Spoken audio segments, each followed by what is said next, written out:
Hi friends, welcome to my YouTube channel. അപ്പൊ ഇന്ന് വേറൊന്നുമല്ല, നമുക്ക് എല്ലാവർക്കും അച്ഛൻ ജോലി കഴിഞ്ഞ് വരുമ്പോൾ ഓരോ സാധനങ്ങൾ വാങ്ങിച്ചോണ്ട് വരും. ഇന്ന് നമുക്ക് അച്ഛൻ അങ്ങോട്ട് എന്തെങ്കിലും ഉണ്ടാക്കി കൊടുക്കാം. അതിനായി 3 ഉരുളക്കിഴങ്ങെടുത്ത് വേവിച്ചിടാം.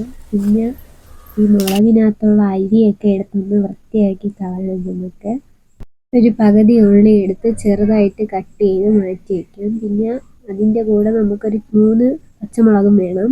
അതിനുശേഷം ഉള്ളി എടുത്ത് നമുക്ക് വാട്ടിയെടുക്കാം. അതിന് പച്ചമുളകും ഉപ്പും കൂടെ ഇട്ട് ജസ്റ്റ് ഒന്ന് വാട്ടിയെടുത്തതിന് ശേഷം ബ്രൗൺ കളറാകുമ്പം നമ്മൾ മസാല എല്ലാം ചേർക്കണം. മുളക് പൊടി, മഞ്ഞൾപ്പൊടി, മസാല എല്ലാം ചേർത്ത് അത് വേവിച്ച് വെച്ചിരിക്കുന്ന ഉരുളക്കിഴങ്ങിൻ്റെ കൂടെ മിക്സ് ചെയ്യാം. പിന്നെ നമുക്ക് മുളകിനകത്തോട്ട് ഫില്ല് ചെയ്യാം.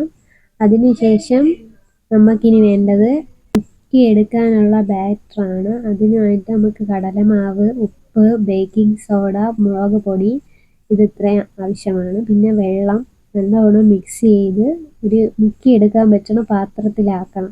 എന്നിട്ട് മുക്കിയെടുത്ത് നമ്മൾ ചൂടായ എണ്ണയിലിട്ട് റെഡി. അപ്പം അച്ഛൻ വന്നിട്ടുണ്ട്, നമുക്ക് അച്ഛന് കൊടുക്കാം.